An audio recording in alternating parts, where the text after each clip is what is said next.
voltage for the camera. 30.4, 23.2.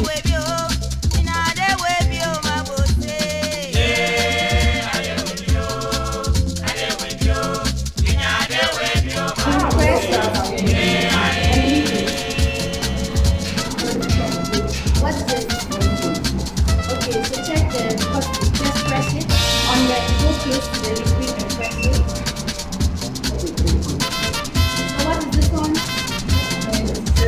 So it's very close. It's already, you mix this thing, it's already warmed up that level. So you can start mixing.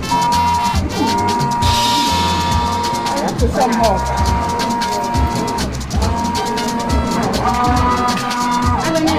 Raise money over and take pop in the game. Trouble market. It design so it's not line. You can still mix. You can still continue. On the line. How about me? Oh, okay, all right. Come and try.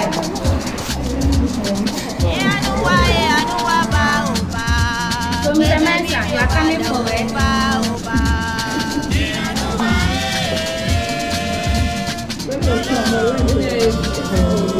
When I get empty, because we were doing it more and more.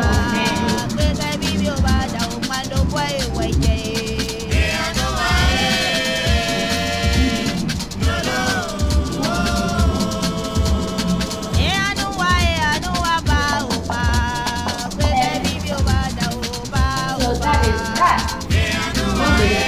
Everybody clap for yourself.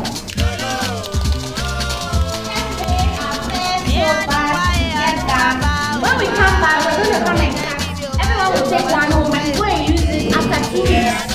You have to wait 2 weeks before you use it on your body. And then you use it and you feel how it is. Then we'll meet again after that. Okay? I will. Yeah, don't worry.